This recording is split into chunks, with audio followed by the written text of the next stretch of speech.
Good morning. Good morning. Go ahead and get the Rail and Transit Subcommittee for June started. First thing on our agenda is approval of our March meeting minutes. Second.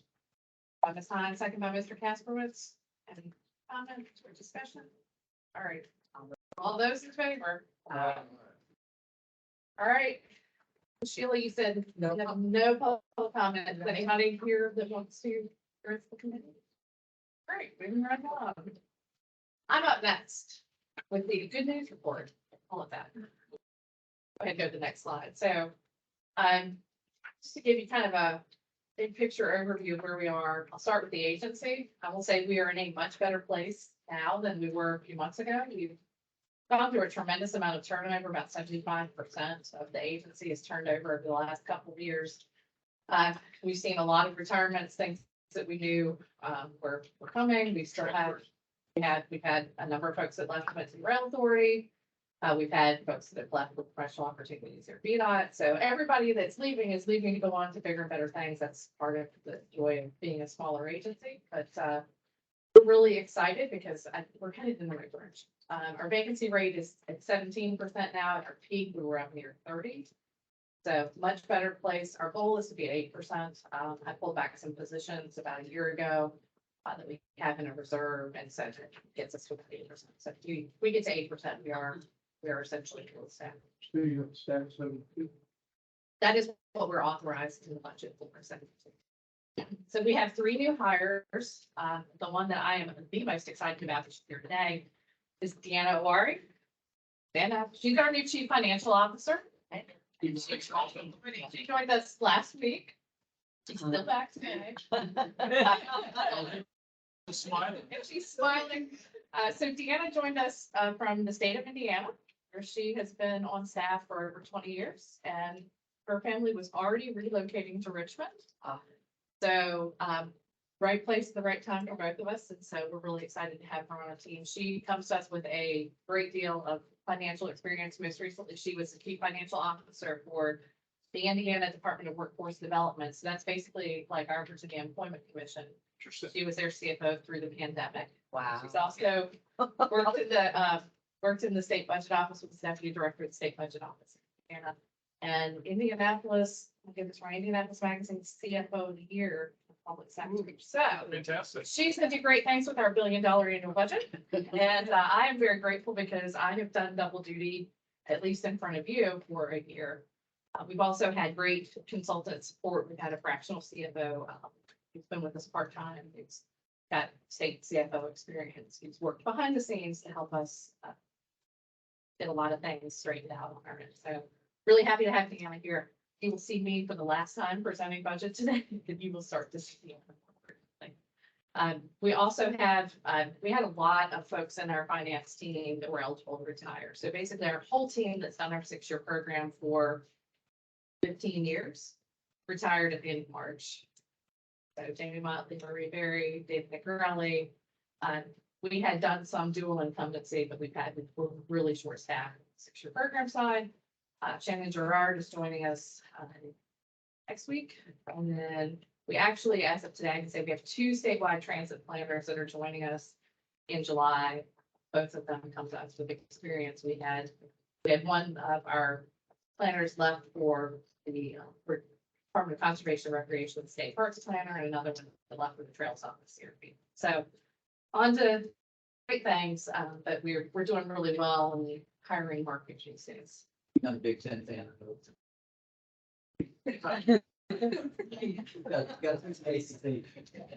So yeah, so Texas A&M. Texas A&M and Indiana. Yeah, he's a Texas A&M graduate too. So we go on to the next slide here. On the rail side, and this is where we'll get to the good news part of today's agenda, is we've had a lot of good news over the past month. Emily and her team do a great job kind of showing on a mapping basis, like how we're covering the state. But we've won a couple of big awards. Rail team getting the state rail plan done. They've won the best digital application at the Association for Mapping and Land Information Systems. A story map application at AASHTO, which is the state highway and transportation officials group, and also People's Choice Award. And then the big one was the event we had with USDOT a couple weeks ago. The Rail Crossing Elimination Program is a new program under the IIJA. It was oversubscribed 4 or 5 times.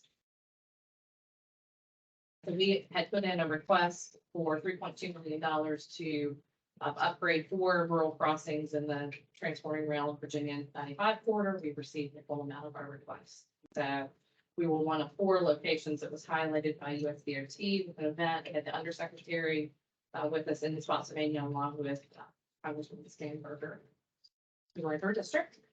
So we'll be working with VDOT and with CSX and with BPRA to improve those 4 crossings. It says elimination, but you're not eliminating. No, we're not doing grade separation there. What we're putting in is quad gates. So there'll be gates on both sides, so it completely blocks the roadway from the track, so you can't go around. And then all of those, I believe all of those locations are also locations where we're adding a third track, another track as part of Transform. It's a press release, you said this. It is press release that we sent you. So that was a big win for us. And hopefully it's setting the stage for things to come with our other IIJA requests, which are much larger than that.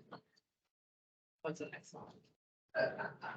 Another really exciting thing for you, and this you're going to see really tiny, but hopefully we'll have these available for you. They've gone to the printer. We've updated our official state rail map. So what you see on the screen, this one side, we'll flip to the next side in a second. We sent them to the printer. It's our new statewide rail map. We haven't updated that since 2019. The rail team has done a lot has changed on the rail front since 2019. So completely updated from a technical perspective, but then the layout of the maps, how we're presenting data, completely different than what we've done in the past. Obviously very colorful. So credit goes to the communications team, rail team. So these have gone to the printer. They will be printed this summer, distributed across the Commonwealth. We're working with VDOT to get them into rest areas and the welcome centers, as well as working with BPRA to get them all Amtrak stations. So it looks like it folds up just It like folds the road map. Just like the road map. Mary Olivia, can you go to the next one? So this is the back folded side, so you can see on the right hand Is there side. comparable of how much progress since 19's happened to what is today? That's captured in the rail plan, but what you really see the difference in ownership. So the last rail map didn't have the Commonwealth's ownership. Okay. So now we have BPRA's ownership shown on the map. On the public transportation side, another award, grants here today. Brent and I were in DC last week with the American Council of Engineering Companies for their Engineering Excellence Awards. The House Joint Resolution 542 Virginia Transit Equity and Modernization Study received the National Recognition Award.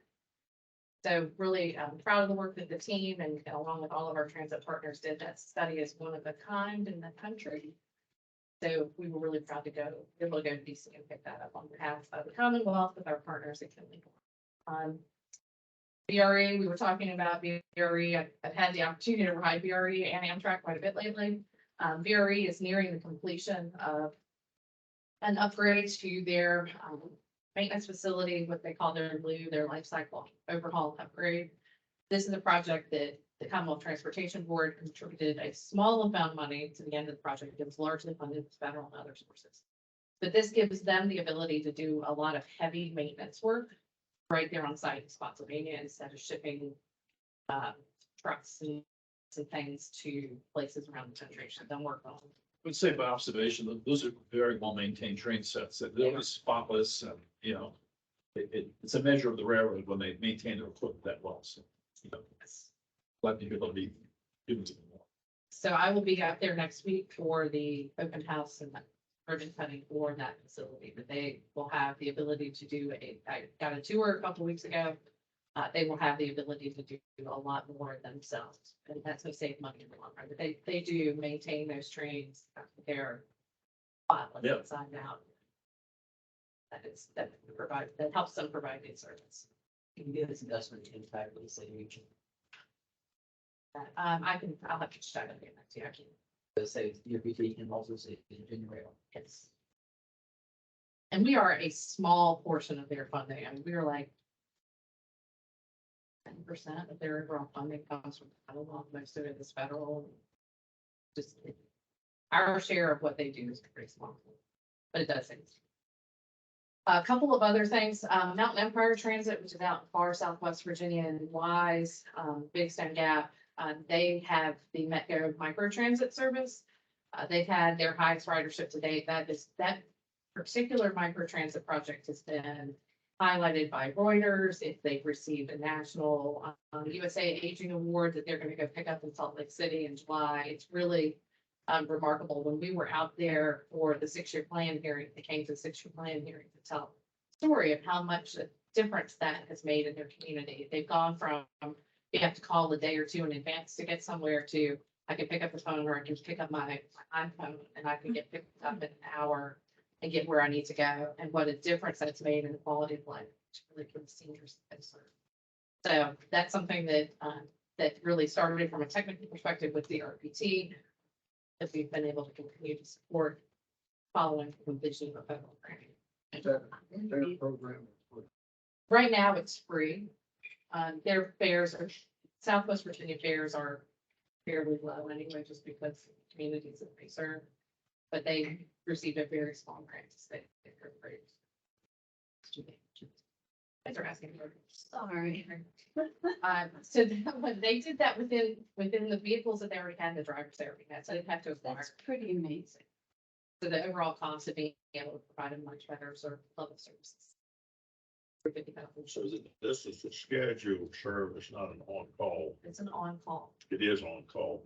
So if someone needs to go see the doctor next Wednesday, They can has call, no they way to can get there, they can call and you can schedule in advance, but now you can do it the same day, but you couldn't do it. Did you see I think the article was in the New York Times about the car use programs.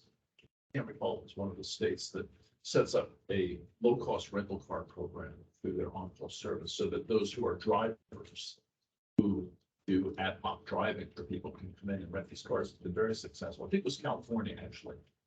I'll try to research it, see if it seemed like it worked very well. What's California? Last thing I'll mention on public transportation, we had an autonomous shuttle project that connected the Dunmore Metro to the Mosaic District. That is now concluded service. That was done in partnership with Fairfax County and with VDOT, and we used it as a research project. We learned a lot about that. But anyway, that has run its course, and Dominion Energy was part of that project, Virginia Tech and Georgia Mason as well. So it was a good learning experience. It's one of the first times in Virginia we've had an automated shuttle on public right of way in a travel lane in mixed traffic. so that's now over. It is now over. Not running. No, and we never, just for the record, we did not buy it. We just paid for operations to make it. That getting into details, did it generally work okay? I think we learned a lot. Okay. That's your expression. I would say we learned a lot. It's slow. It's a ride. It's a low, It's so slow. it's low speed. I could walk faster than the speed this vehicle is going. So, So the technology continues to improve, and I honestly, we've seen some other. I'm actually going to DC for an event with FTA next week, talk about automation in buses, full-size buses. And so I think there's some other areas where we have a lot more potential. But this is very slow. you would only take this if you were in transportation. I mean, seriously. It did cross some major, Trust 29. it crossed 29. Oh, yeah, it did cross 29, and it's a place where it's probably eight lanes wide, so without a refuge in the center. So if you were at all worried about that, but otherwise you can walk it fast. It's fun. So I'll close out with ridership. Ridership trends continue to move in a positive direction. We see seasonal monthly fluctuations, so I would say I don't lose too much sleep about the ups and downs. Metro, you've got the printout in your notebook, and you've also got it on your iPads. You go to the next slide. I think what we continue to show you is kind of a year to year, right? That's what looks very positive. Metro, cherry blossoms. But we're also seeing more folks returning to the office And tourism is up. tourism is up. So this is what what I like to see and what I look at when I'm looking at trend lines is this is April, year to year. Goes back to 2020, we dropped off 2019. Right. So this is 2020 through 2023. And we're seeing just continued, Those are good graphs. those are good graphs. That tells the story that we're seeing things move in the right direction. You know, I was involved in some national stuff recently where we were talking about, do we keep talking about pre-pandemic? You know, and comparing to pre-pandemic, or do we talk about how we're coming out? We're gonna continue to give you pre-pandemic notes on the side, but I do think that I want to continue to see that trend heading in that positive direction.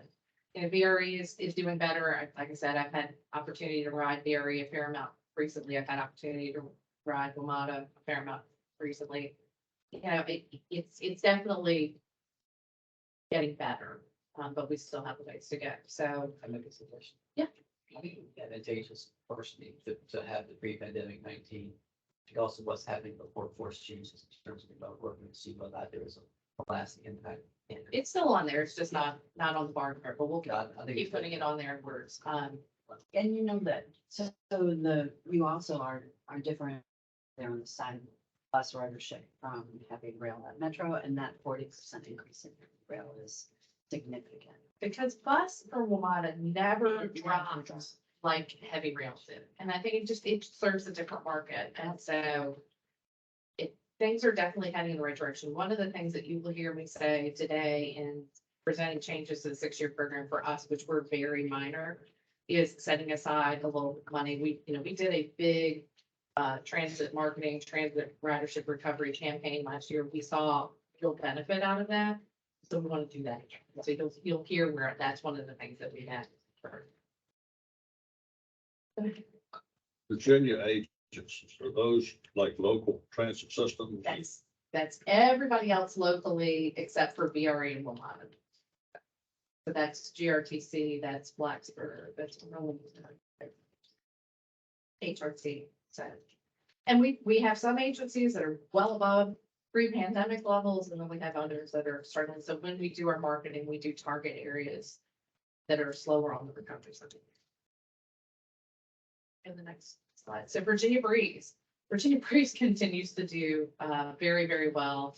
Our ridership 17% higher than it was in April of last year. On time performance still pretty good. Our fare box recovery, looking across all 4 routes, at about 42%. That does vary route to route. The I-81 routes are doing the best. 42%. That's gotta be the highest fare box recovery of any transit option we have in Virginia. We are, when you look at other states in terms of intercity bus, we're, Out of the ballpark. Yeah. On- so we are starting to look at some other options, to see, we looked at we looked at a kind of Hampton Roads up through the Middle Peninsula, Northern Neck route last year, and it just didn't going, because there's a rural requirement that we use all federal money. We're starting to look at some other options. Is there an east-west? Right now, everything is kind of north-south and heads to DC. Is there another connection? So Grant, our planning team, are looking at that and bring that back to you. But Virginia Breeze is doing fantastic. What's the route? Of Capital Connector? So the Capital Connector starts in Martinsville Right. and comes kind of east. It goes from Martinsville to Danville, up through Farmville and across to Richmond, and then Richmond to DC. So it does go on to DC. It does go on to DC. What school? Yes. So you're hitting. It's along the way. Which makes a lot of sense. Yeah, and we use federal money for this program, and part of that is, underserved rural communities. So some of the numbers in Capital Connector is a little bit lower than April of 22. It's the first time it's kind of headed back in negative direction, but it's really hitting those smaller rural communities like Martinsville and South Boston and Farmville, and those are folks that don't have other options. Next one, last one is Amtrak. Amtrak ridership continues to, I feel like we say this, we set a new ridership record for the month, every month. I will just say we're coming up on July, which if you'll recall, last year we added the second Roanoke train, the third Norfolk train. So we had an increase in service last July that's kind of led to that increase, that's been part of the increase in ridership. So now that we're kind of getting back to, this gets us through April on this reporting. But I see the lines are gonna intersect. The lines, yeah, so this is me saying, gonna manage expectations that when we get back to July, that's when we increase frequencies. Our next tranche of more service is 2026 with the completion of phase one projects in the 95 corridor. So patience, The Richmond ridership, was that one train up and back? yes. And is that the early morning train or? It's not the early morning train. That's just me, I can't remember off the top of my head. I'll double check. It looks like that one might be struggling. It's good to see the increase, but That one has been slower, but where you see, the additional trips in Norfolk and Roanoke. yeah, well, yeah. All right, and with that, you got the much more detailed version. We'll touch some high points of that. Increase, incorporate. All four routes, yes. Yes, but the routes that do the best are the Valley Flyer and Highlands Road on the Highway. Right. Another board member who's joined us, we have a spare seat up here. He's largely public transportation. All right, so we have two presentations for you today, one rail, one transit. First up is our the reverse on the agenda. All right, so first up is the I-395/95 commuter choice program of projects. Mary Olivia, can you give us the value? I'll go back. Back to that. Oh, that is the full presentation. Got so I'll give a little bit of background because we've got some new board members. Several years ago with the expansion of the express lanes on 395. We entered into an agreement, we have similar arrangement on 66 inside the Beltway with the Virginia Transportation Commission where there are some revenues that come out of those express lane projects that are set aside to provide options. So enhanced training.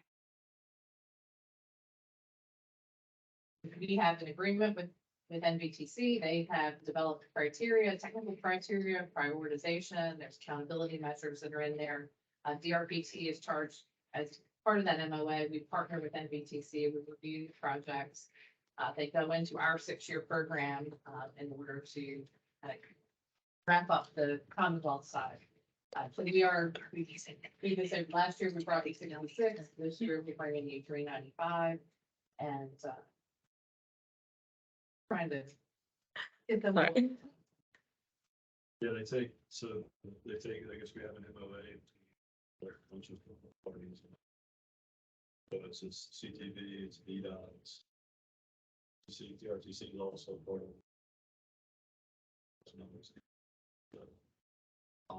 The community choice is just how it's branded and,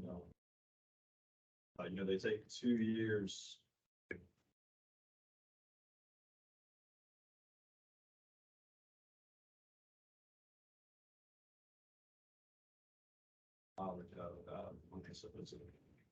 And actually, this 395 portion it's kind of session there. So actually, what's the session there is transurban. So we actually get a paying train. This particular one, 66, which is actually just told this is something that's kind of a game. Yeah, I would just add from my colleagues a tiny bit of context about this.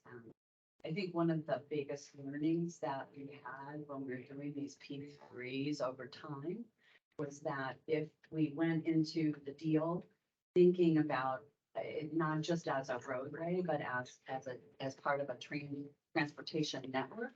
And that operating money is hard to find. And sometimes capital money for smaller pieces of the transportation infrastructure is hard to find.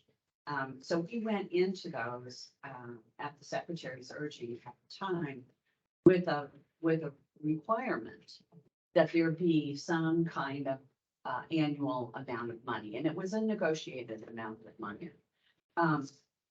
But so for the life of those arrangements of the 95 corridor of 66 inside the Beltway, there is a requirement that this money come, as Jen said, for options in that corridor, and has to be used in that corridor, and it's all defined in the MOAs. So what we did then was partner with NUTC, and in the case of 95 PRTC, Potomac Rappahannock Transit Commission, sorry, which is Prince William, Spotsylvania, Stafford, partnered with them to say, as the people closest to the ground, you're gonna run the.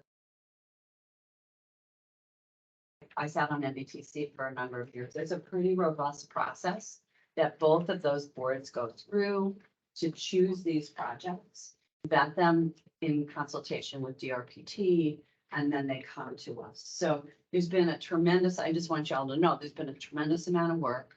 And the money is a guarantee, and so this It program can't be used for anything. can't be used for anything else. Always replenished. Yeah, and replenished annually. Well, it's 15 million annually for 95. And the 66 corridor. It was 15 million, it goes up to. Oh, that's right, they changed it, Yeah. yeah, it's different from when it first started. So, Yeah, so it's a known pot of money, and the localities are all pretty aware of what can be used for and not at this point, because the program is the sixth program? This is the third program. Okay, and we have, it's longer on 60.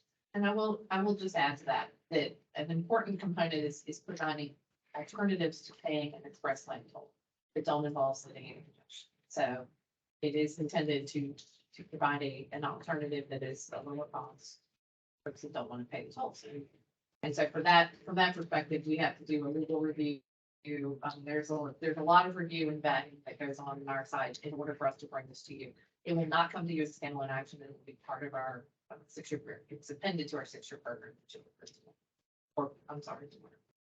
All right, so now you have slides. if you're driving, good. I'm driving. Thank you. And we forget that, yeah. No, I think I just have to keep saying that stuff about the beginning so that everybody understands as the membership on the board turns over, how these things came to be. And most importantly, this intentionality of alternatives. And then. So we have Zach. Well, I was saying, He's yeah, our- I was here to introduce, so for to talk about the process and the outcomes for this year, so that you all can be, get yourselves acclimated to them. Got Adam Hager here from NUTC, involved in the process on application.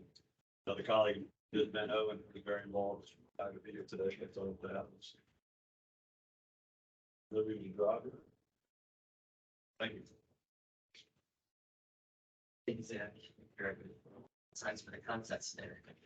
So I will move in now on the next slide to our FY 24-25 program projects, which both commissions of the BTC and PRTC adopted after June 1st meetings for grant to the CTB and inclusion 6-year program via DRPT. So some context here, we did have very high demand for funding this round. We had $88 million in requests, 16 projects, 5 applicants, and we also had more funding available than usual since our last funding round occurred in the middle of the pandemic and travel habits were less clear. So we had a little bit of carryover to work with, which is why we have a pretty robust program here this year. Overall, we had a very strong set of proposals and looked to allocate the available funding fully and effectively.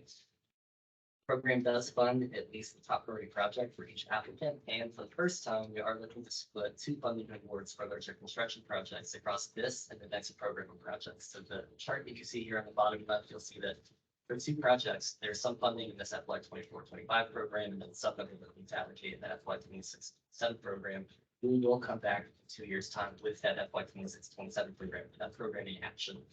So the only thing being programmed, again, we have said tomorrow, is the FY 24-25 portion that totals that $48 million figure across our 13 projects. The 2-year plans, the 2-year cycle, 2-year cycle.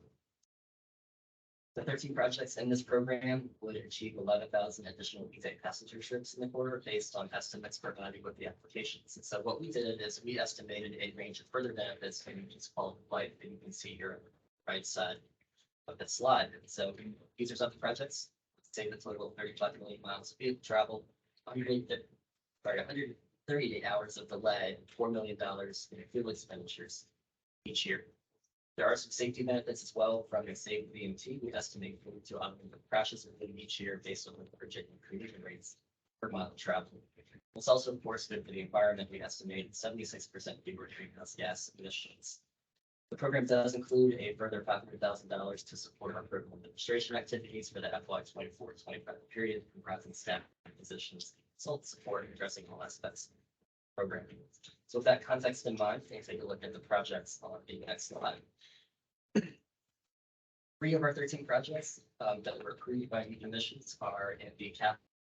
First is completing the funding for a $70 million BRE station at Crystal City. This will relocate and expand the station to be able to accommodate more trains, including potentially Amtrak in the future, and to support continued redevelopment of that area. There's also a contribution of funding to implement bus rapid transit on Route 1 in Fairfax County. This is a full-fledged dedicated lane facility that would provide more frequent and reliable service. Fairfax County has obtained NVTA funding, among other sources, and as well into the FTA capital investment grants process to obtain much of the funding that is needed to complete construction, estimated over $900 million. Finally, here on this slide, the purchase of 260 for electric buses for Dash that would expand capacity on the busy route in the corridor in the city of Alexandria. These would be the first electric buses purchased by our program, so we're pretty excited about that. First 2 on this slide are the ones for which we split the awards between this and the FY 26-27 program. On the next slide, we'll switch over to transit operations projects split across slide 5 and slide 6. Can I just ask a question? On your previous slide, numbers stand up more than. Part of that is the split awards that we're looking to do. So we can go back 2 slides here. The light green is going to be part of the FY 26-27 program that we'll bring back in 2 years. So the FY 24-25 program in dark green there in the bottom left, that makes up that $48 million figure. For the future, so you're going to make a decision about 2 or 3 years. That's the idea, that the remaining funding needed to complete those projects. There's a BRE station that is total of about $18 million. Route 1 bus rapid transit in Fairfax County, that's $20 million. They would get about half of the funding in this program and half in the next. So both 3 are named projects. They're very Okay, large. so you have the authority to go ahead and allocate these for basically 4 years out. We do. The commissions have adopted a policy where we can sort of, we have sort of a carve out for what we call larger capital projects to be able to accommodate them. So we don't have a lot of funding in the big picture. So what we look to do is for the folks that want to get across the line or need the handful of pieces to complete a very large project, we want to be a portion of that. That's really the idea of it. Help me with my arithmetic here, but go back up. Go just a back minute, again. please. Okay, 11,000 additional weekday passenger trips. Okay, so divide that by 5 and in round numbers, 2,000 trips a day, round numbers. I assume that most of those trips have 2 ways to them. So about 1,000 individual trips in each direction. That is a weekday, each weekday or total? Each Weekday. So it'd be 11,000 per On day. each weekday. Yes. And there's quite a variation too of the project type. So when we think about the bus rapid transit line, Okay. Fairfax County, that's going to comprise quite a bit of that, that figure. That makes me feel better. That's probably out hundreds of thousands of millions of trips daily. Do you think back to the, It's a 76% reduction in emissions is on those trips alone. I don't, Yeah. the total. Right. Instead of, yeah, those had been driving in loan trips, they would. Okay. Go back to the slide. So this includes for transit operations, 8 renewal applications will be funded in past rounds and 2 further enhancements. So from the top here, ordered by proposed award, 2 dash local bus routes. Here we're funding all the high frequency service that has been very successful again in the past few years. The program is expanded local bus service along Columbia Pike and Fairfax and Arlington counties feeding into Crystal City and National Landing. And continuation of several successful express and commuter routes using the express lanes. Here, a Fairfax connector route between Springfield and the Pentagon. The OmniRide commuter service between Stafford County and the Pentagon, which has also been very successful to date, even during the pandemic. And continued on slide 6 are the remaining transit operations projects. First is a reinstatement and expansion of VRE's Amtrak step-up program, which has been on hold since 2020 at the start of the pandemic. This does allow VRE pass holders to ride select peak and off-peak Amtrak trains in the corridor and allows pass holders to acquire and use step-up tickets at nominal charge, with your choice subsidizing the remainder of the per ticket fees that Amtrak would charge VRE. This project does create more travel options for commuters at less cost than expanding commuter rail service. We're excited about that as well. Also here are the continuation of 4 additional OmniRide service improvements, including the Stafford County to downtown DC route, that's been very successful. It's service connecting the Potomac Mills Mall area with the metro, as well as along Route 1 in Prince William County, and additional trips on the express route connecting Dale City, Pentagon, and the Roslyn Ballston corridor. Each of these services on this slide and prior slide would receive 24 months of continued funding support. These fares, Those are all fair. It's a mix. The 2 local routes for OmniRide are fare free. the tap, the tap? They are still operating fare free as well. The commuter routes from. It's So on the Amtrak, the first item. Strikes me as a good idea. However, how does one know whether there is a seat available? They show up at the station. Right now, VRE is working with Amtrak to first identify which trains to be available on, and then also work on their kind of behind the scenes IT with the VRE mobile app and the Amtrak sort of ticketing process. So they will not be able to purchase a step up ticket if there's not space available. I see a lot of money being spent in subsidizing these programs. Are any of them in the black, or are they supporting themselves Public financially? transit as a whole does not support it. So Okay, public utility that is supported by okay, the health of congestion. okay, fair enough. Other thing I think it's interesting to see is how frequent the service is. And you'll see, I mean, there's some 15-minute, but there's 6-minute and there's 10-minute highways. And so that is a testament, I think, to the robustness of the need on these corridors. That when you run the buses this frequently, you're actually getting pretty full buses. I think you may recall, probably the last time we met in Richmond, so maybe March. OmniRide, which runs from Prince William and into Northern Virginia, the district, they had a labor stoppage and strike. And they run service, and they ran very limited service for several weeks until that was resolved. And I think you may have heard the sellers bring that up. It really put hardship on the commuters in that corridor. They count on being able to go to the bus or go to the park and ride lot and get on that commuter bus and go connect either to Metro or to get to Pentagon. And they're running in hot lanes. Yeah, Most they're of the running way. hot lanes and they get the benefit of.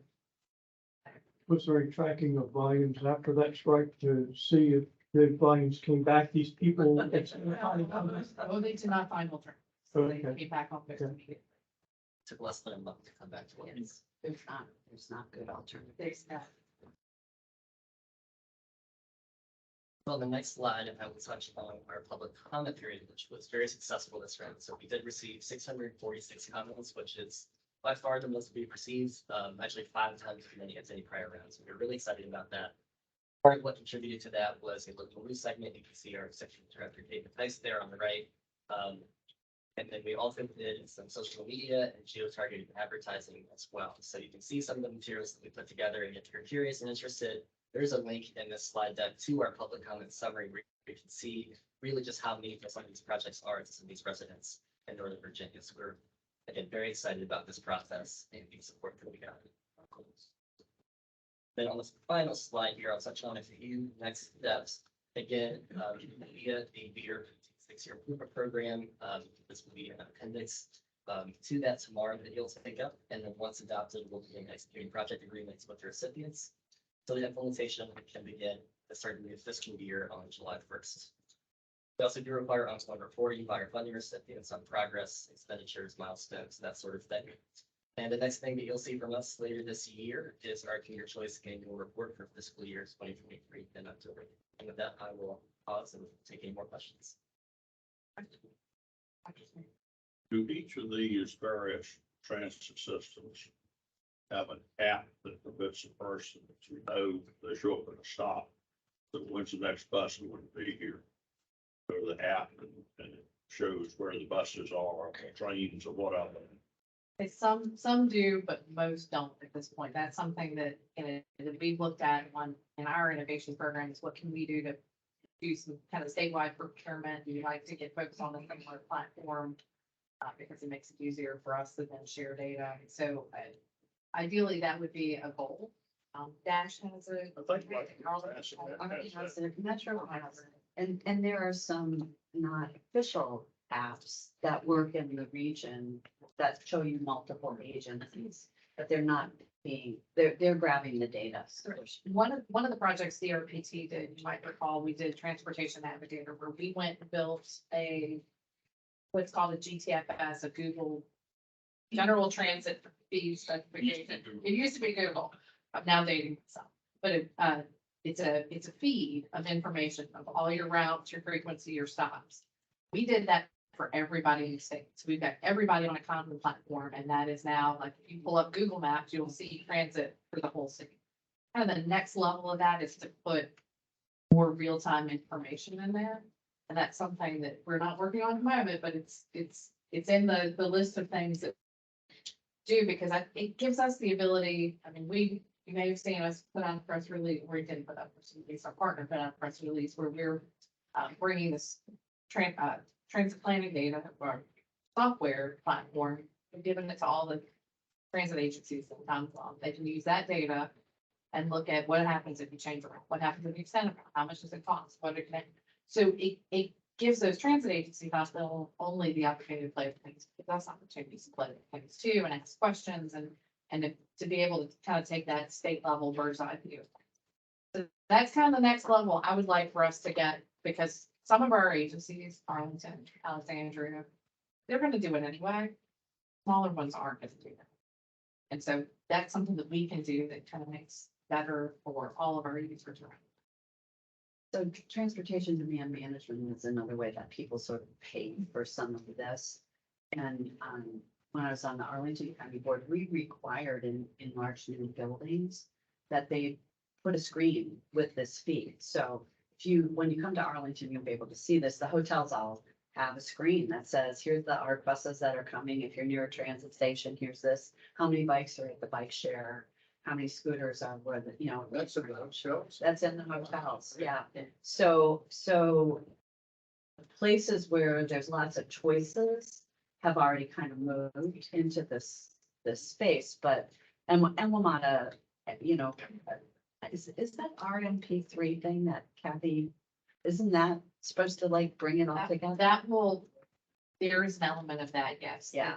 Dynamic incentivization, where we'll be able to put information in folks' hands, and then they can make decisions based on what the roads look like, what transit options are better. This is a technology project that we funded, the CTB funded, and we should be in our technology funding, so. But anyway. One of the hardest things about our job is getting folks to change their behavior. And, we can't build our way out of congestion, so providing options and providing information, helping. And this is an incentive program, so it might say, if you waited. Stop and get a cup of coffee. Yeah, stop and get a coffee, here's a coupon for 50% off, or wait 20 minutes and take the bus in 20 minutes. to help spread people's, and if it's not convenient for you, you don't take it, but if it is, you do. Proactive. So Jen, as it stands, I remember the program that you just described, that was its development phase, but as it stands now, we have no plans of creating a single application for the metropolitan area that will give you access or point-to-point trip definition as we can from a road perspective. There's no plan to implement a system to do that.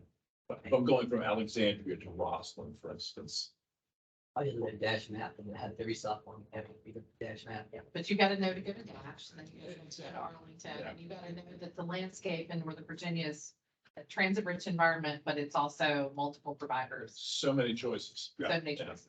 So nothing on the horizon for us at this point. We, What prevents us from doing? I think it's having a common data set and to, getting everybody to come to the same place. We had pretty lengthy conversations with the Greater Washington Partnership a few years ago about trying to get to a similar platform. Some of it is Metro because smart card and fare collection and the region is kind of. She said that, I didn't, but I'm not even disagreeing. They hold like that kind of core technology for fare collection, and so you kind of got to get everybody to agree to come together and use the same technology. There's a lot of different options out there. But there are some privately, there's some people who are grabbing. Rider transit apps. And so it might be, if you think of it, maybe send us a couple of those links, just so people can kind of see who's doing it. It's not being done by the government. So. Thanks, Alan. Thank you. So one more presentation on our agenda today, and this is on the rail side. Mike Todd's back with us today. As I think we talked about when we were here in March, Mike gave a presentation. We are coming out of the statewide rail plan. We are looking at how we can, like, we transform it. We've transformed rail on the passenger side, but we're looking now at how can we transform freight. And a big part of that is how can we use the resources that we have available to us to help promote growth of the economy, more usage of freight, rail out of the port, more freight fluidity. So first was with the Rail Industrial Access Program. Mike briefed you on that back in March, and he's here today to kind of give you the next layer of the work that they. Yeah, thank you. Yeah, so last time I was here, we essentially introduced the program requirements, where some of the guidance comes from in terms of the code and the policies that's developed. And so then this month, what I want to go through is some of the research that we've been doing across the country, and some of our takeaways, and even introduce a couple of draft recommendations and get your input on those. So starting with the research methodology.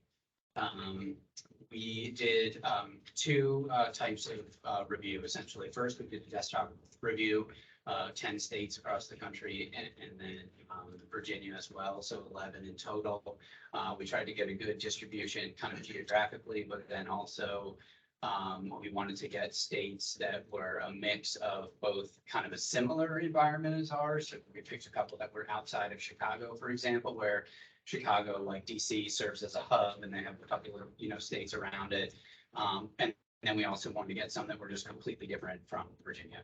So we did a desktop review of those, and then we followed up with interviews. And we wanted to get a mix for the interviews as well. So not only did we do, state DOTs, but we also looked at economic development authorities.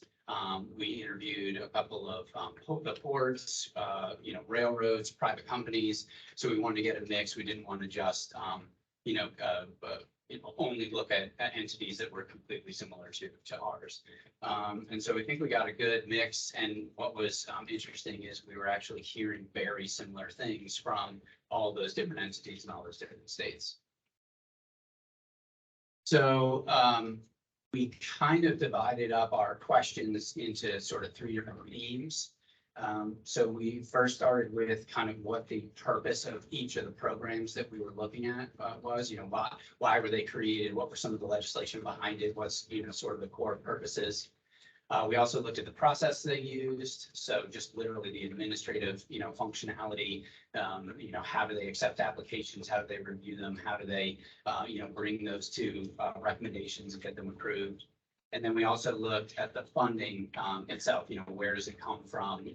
What sources, feed the programs? And so we had, kind of multiple questions within each one of those buckets. And then what I want to do is go through each of those buckets today and look at kind of some of the major takeaways and then some recommendations within each of those buckets as well. So going into those takeaways and the recommendations, starting with that purpose. So essentially, why was the program created? And the biggest thing that we kept hearing over and over and over again was that for MoChoice decision, the customer is the one that drives the MoChoice.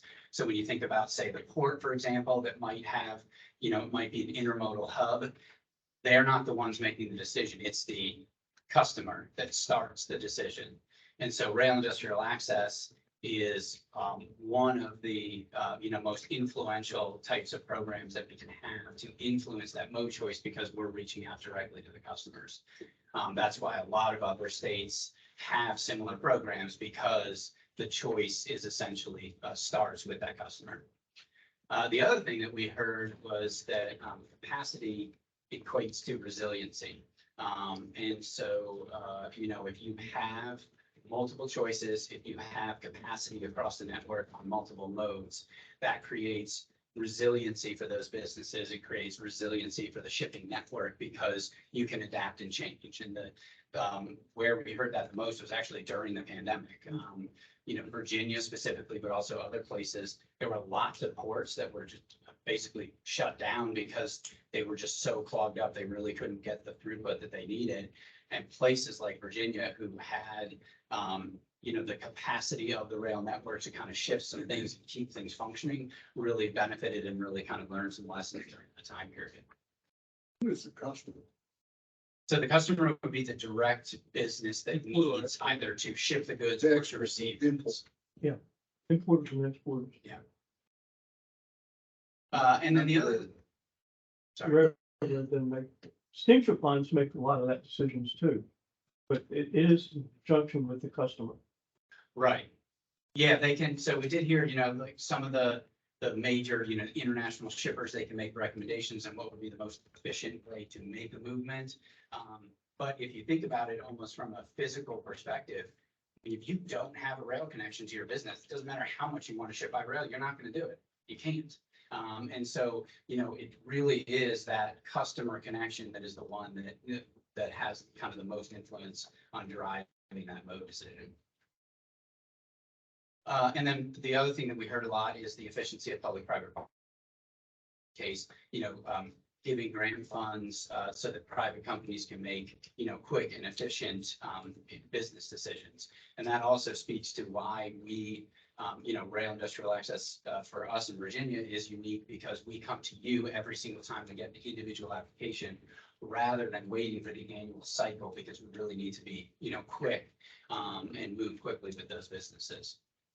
Did all of the states that you looked at have equivalent programs, some type of rapid response industrial access program? Not exactly the same. So some we found it was mixed in, so some might have had like a grant program essentially for multimodal travel. So they were competing with maritime, air, and even highway within the same grant program. But the types of projects that they could do within those for rail were very similar to rail industrial access. And then others do have just, straight up, it's almost exactly the same program that we have, where it's rail specific and specifically for making those industrial spurs to connect, businesses. So we did kind of have a good mix. Just a recommendation from my perspective. It would, the beneficial cargo owners that you probably are connecting to are the large guys, the Targets, the Walmarts, these kind of guys. They probably dictate the decision on multimodal or rail use. You may be benefited by reaching out to the freight forwarders around too, because mid-sized companies and below leave that up to the freight forwarder, and that decision's made overseas before the cargo is overloaded in a container. And the contract, that gold plating allows for that multimodal, and we make that decision a month before the program arrives. Okay. Yeah, So I put you in touch with some people and you can start conversations if you're interested. yeah, fantastic. No, I Okay. appreciate it. Thank you. So in the bucket of kind of purpose, if you go to the next slide, because that customer is really one of the most integral kind of pieces of driving the Mo choice, we wanted to some of the draft recommendations that we have are essentially to improve marketing to make sure that customers know about this program and can utilize it. So two ideas are essentially targeted marketing and then a specific piece, which is called the Rail Toolkit. So the first for targeted marketing, this is actually just an example from Tennessee.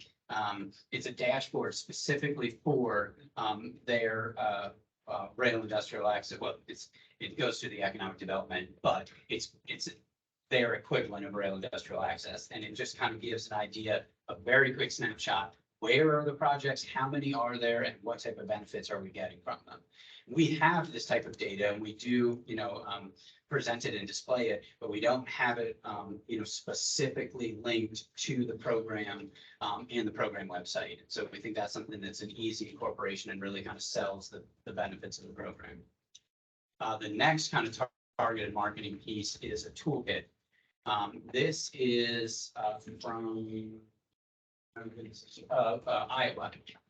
This is from Iowa, and is an example of essentially kind of almost like one of those choose your own adventure books, and it's kind of and essentially they have this kind of checkbox with a bunch of questions, and it says do you do this, do you do that? If so, then this program would help you, and it kind of directly links them to that program. And since we have multiple programs at TRPT, this could be a really good kind of way to focus anybody that is visiting our website to go exactly to the right program that they need, that will help them the most. And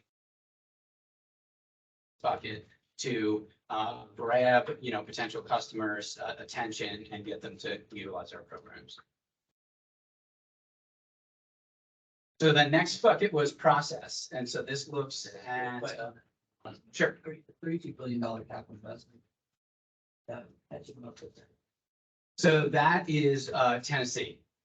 So that's just an example that we could do something similar, but the numbers are specific to Tennessee. Is that the state level number going into the program, or is that the various sources of funds? Yeah, so that is similar to ours where they require matching funds. They have a private investment that goes into large that aren't solely for rail alone. So yeah, that's the greater number that includes all sorts of different funding sources. In Virginia right now is putting about 8 million state money a year into this. Specifically, for us, it's 5.5 million. However, because we leverage private investment as well, I think over the last 6 years, it's been just under $1 billion of total investment. They're showing 408 projects over a 4-year period, which is pretty. Their program's much larger. Yeah. Yes, and it also, of course, it's not solely specific to rail.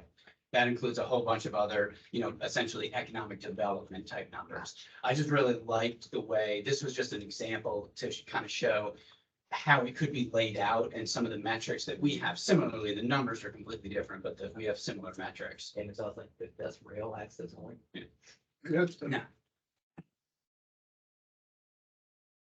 Okay, yeah, going back to the process bucket. These are kind of takeaways about the process themselves. How did these programs function administratively? Transparency was the number one thing that kept coming up over and over again, that having a transparent program was key. Kind of tied into that is having an objective scoring process that people can only understand. We publish the ins and outs of that, scoring process. And it allows you to kind of evaluate different types of projects kind of equally. And then lastly, there was a strong need to kind of link directly to state goals to sort of, show explicitly that these programs are forwarding, the state in the direction that it's going in the larger sense, in some of its, larger statewide goals. And so, two draft recommendations here. One is to add an explicit screening criteria. And the other is to update one of our objective scoring metrics. Next slide. And so, to add the screening process, this is something we do. We just don't actually write it down yet. And so for the transparency piece and just to make sure that it's completely, out there and open, adding essentially a screening sheet that we can do something simple like just check off, this actually meets the requirements of the programs. It's right here, right in front of you, very easy to understand. So that's one recommendation. And then the other goes into the one of our metrics. So we do look at the match requirements essentially for this or we score projects based on how much matching funds are being brought to the table for each application. And one of the comments that we've gotten over time is that when the matching funds are so extensive and we are giving only a very tiny portion of the project, the question is sort of, well, do they really need that money to begin with? So if it's a $50 million development and we're giving them $450,000, do they really need that $450,000? And so the adjustment that we were thinking of making is actually making the fund requirement a little bit less strict, I guess. It's still very high. We start at 75% to get 2 points, going up to 90% and capping it at 90. Currently, it gets all the way up to 97% to get the maximum number of points. So our hope is that this would align kind of our scoring criteria with projects that truly need the money to kind of make the investment in rail and drive that road choice. Also, we rounded out the numbers, 75, 80, 85, 90, just to make it a little bit more simple. Essentially the way the numbers were created in the past, we did kind of a statistical analysis on old applications and just came up with kind of a stratification that way. And so it seemed easier or more simple and more understandable to kind of do round numbers. Mike, have you applied this to past projects? Would it have changed? Yeah, we have a sensitivity analysis that we've been able to do, and it did change a couple. There were, I think it was two over the last 5-year period. Yeah, 2 over the last 5-year period that were recommended, but in this case, oh no, that was the other one that we did not recommend. Yeah, no, this one, it didn't change it. This actually improves the score. Sorry. We had another thought to update the matching funds in a different way, and it actually, there were 2 or 3 projects that did not pass because of the change. But there's nothing we would have picked up. There is nothing that we would have picked up. That's correct. A related question, have you tested this with any potential clients to see if you had a bullet threshold that would encourage them to do? We haven't tried it with any new applications yet, only the ones that we have already received. Why the focus on the needs based? I mean, more to Mary's question, I've always viewed this more as it's so little, the funding, but it's that tip. It's the thing, I've done 2 of them where we beat out plants at other states just because these funds were here. It was not a needs-based thing at all. It was just Virginia wins because they're going to do this, and Pennsylvania even didn't give us much. So have we looked at that? Because Yeah. I don't know that I care so much about the needs-based. I'd rather incentivize the folks that have the money and want to make that big investment. And this is what puts them over the top. Agreed. And so this actually makes it friendlier. They don't have to bring, it's still very high. I mean, 75% is still a very high match ratio for transportation projects. However, it is friendlier than it is today because the minimum today, essentially what we're talking about here, is until you bring 85% of the total project cost as private matching funds, you don't get any points at all. And so we're kind of lowering that threshold to bring in potentially more businesses that might be able to get that tip that you're talking about. And also you get the full 10 at anything at 90. Right, Whereas in the old system, you were at 5 when you were at 90. yes. So so you get more points at an earlier stage. Yeah. Okay, and then actually this kind of speaks to that question as well. Going into the funding bucket, we had two, or excuse me, let me go through the takeaways first. Let's go straight into the recommendations. So the one huge advantage that we have that is actually quite unique across the country is that we have annually dedicated funding.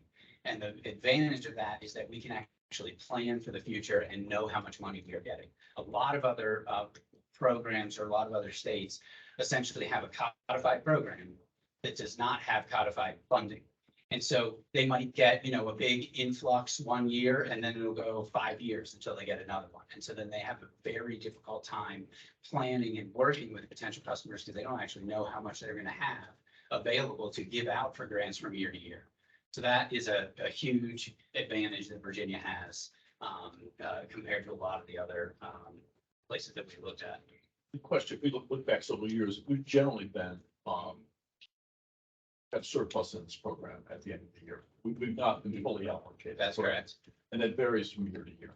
So this is great work that you're doing. I think the best practices is something we've talked about here for a long time. And I'm really glad to see you doing that. But how do we ultimately shift this program being more proactive than reactive? So we now accept applications and there's any number of potential inputs from economic development authorities to the direct entity that's wanting to put in that siding. But it just strikes me that we would want to, I think ultimately, based on a lot of this, turn this into a proactive rather than reactive program. And that would be, there's a data process for developing a database of those businesses and potential shippers or receivers that were in close proximity to our 4,600 miles of rail. Is that a future step that we could apply to this program to start to do outreach rather than wait for people to contact us? I have a sense that in the broad census of Virginia businesses, this is not something that would come to them without some type of economic development in play. And I just think we'd be so much more effective if we turned that around and got to the actual shippers and receivers in the Commonwealth with some type of outreach. Yeah, no, and yeah, so we're doing that essentially in 3 ways. One, I hope some of the targeted marketing, recommendations earlier will be part of it. 2, we do have that data of the specific businesses that are. We do. And it's in the rail plan. And we have actually even, whether they might be in an industry sector that could be conducive to traveling by rail, but only ship by truck at the moment. So we can have a very targeted, outreach, and that is part of the plan. Is just we're going to do it not necessarily within only the Rail Industrial Access Program. We're going to do it at a larger statewide perspective. I mean, that's great to hear. I know we have that. So Go ahead. And then this might be what you were going to say. The third is with the VEP, it's currently under an initiative to do kind of better outreach with the sites that are available and get them more kind of turnkey ready so that when somebody is interested, they're ready to go. it should be our primary sales. And they are, to be honest, they are. And we're part of their site development task force and they've been working in partnership with all the different secretariats across the administration. But for us, one of the highlights for transportation is what we're doing to transform Greater Virginia through the funding we have to leverage with this program, rail funds that are dedicated. Very specific question. First of all, I'm glad to hear that we have a database of business. Do we have any specific outreach plan to those businesses in the next year? Direct contact with PRPT about rail options.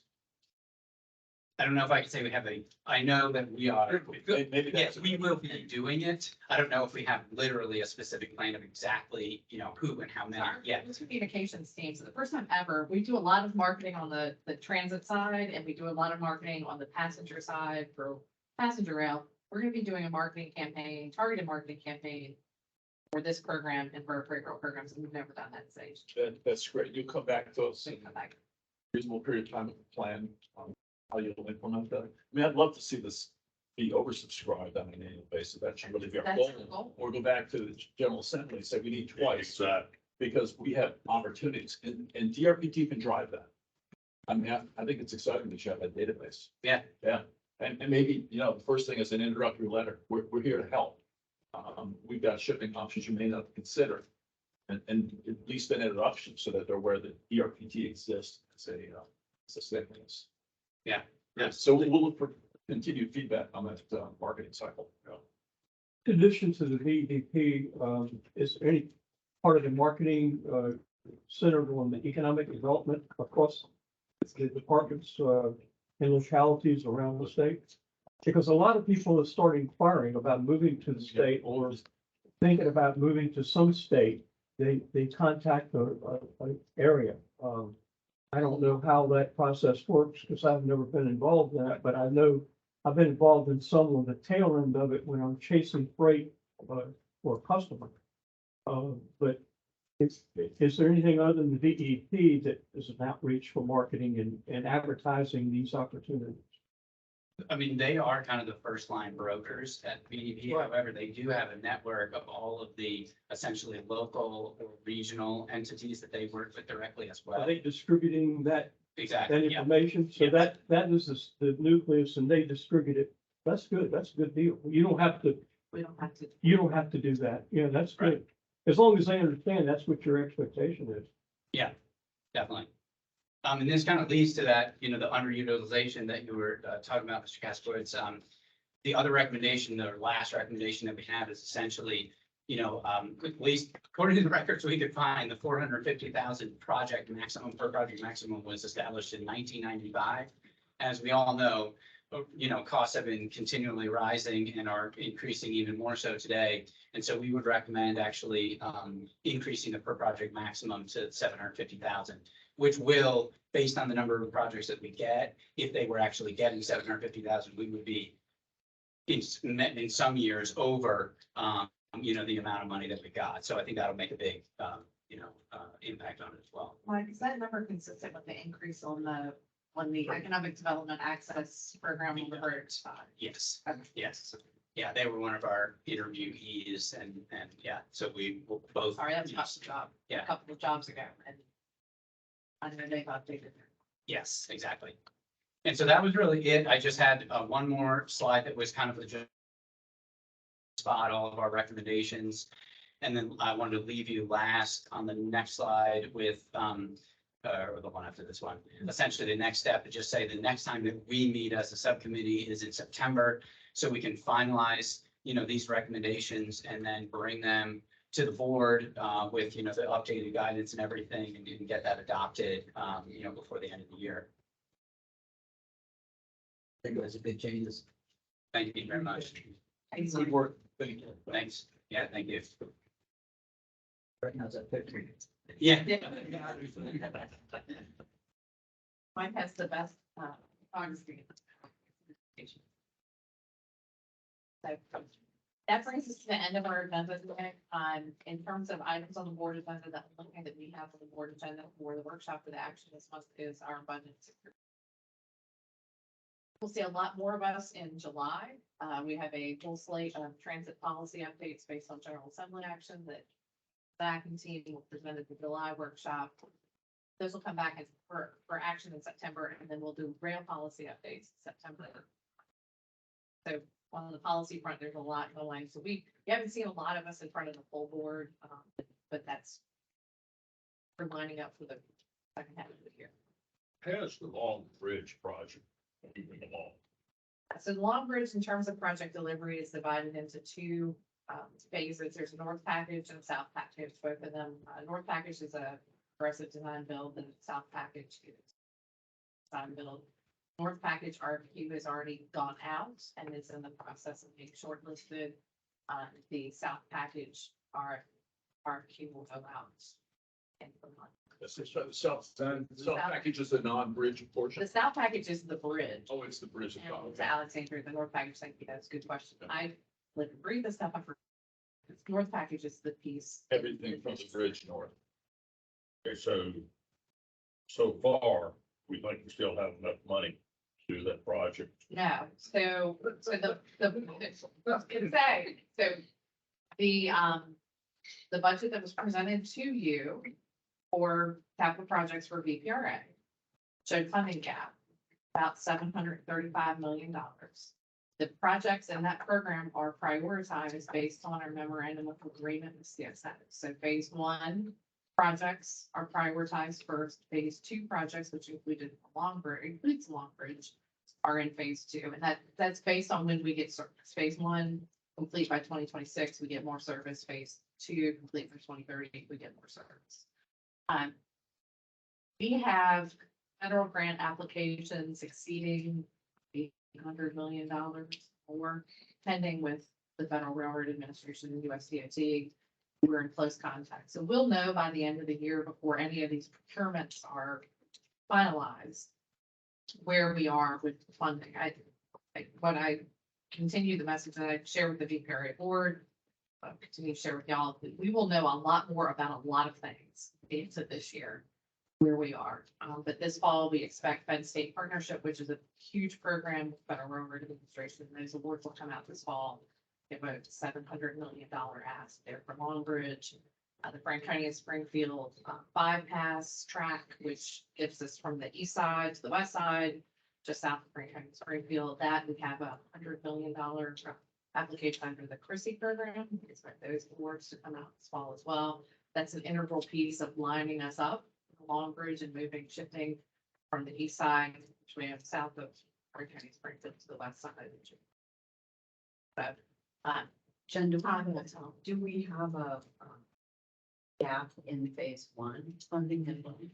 so what we've done is we've prioritized funding. So everything in phase one is funded so that we stay on track for 2026 and more service in 2026. The So gap is in phase two. The other thing, the other thing that we did between the draft VPRA budget and the final was we have a number of projects that are not 30%. And as you might imagine, in terms of engineering design, we have seen cost escalation for some of these projects, Frank County and Springfield being one of them, where we didn't have any engineering, where we put a marker on the ground for how much it was going to cost. And the more we get into it, the more we learn. Thankfully, we had a fair amount of engineering for Long Bridge, and we haven't experienced that as much on Long Bridge. But what we have done for those projects that are in phase two, less than 30%, we pulled the construction money off of those projects. We put it into a reserve. So what we're talking about is we're just talking about engineering until we get a project that we know enough about to put a number out there.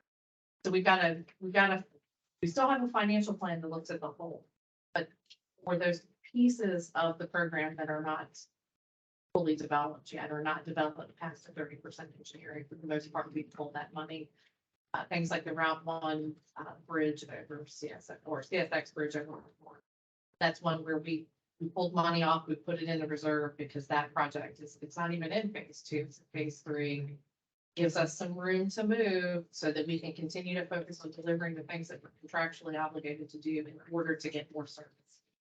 And Franconia Springfield is in phase one. And County Springfield It's in phase two. Usually it'd be helpful at some point to get just a executive summary of the different phases and what's in them. Just- We can send that to you. Yeah, that would It's be- very, very straightforward. We can do that. And where are we briefly on the Petersburg Raleigh project? So the S line is a federal grant, North Carolina DOT, Virginia, so we're working on engineering, North Carolina, we're partnering with them to apply for more federal funding to get to, right now, we're funded to get to 30%, to get to 60%. We have continued to work very closely with North Carolina, but I keep going back to without Long Bridge, the rest of it doesn't really work. So we're really focused on making sure we stay. Yeah. Because the cruise trains already going across the Long Bridge. Correct, but S line and anything that's adding additional service, we've got to have, we've got to have. But there's a distinct service going to Raleigh. Very limited, Very strong and the Carolina. very limited.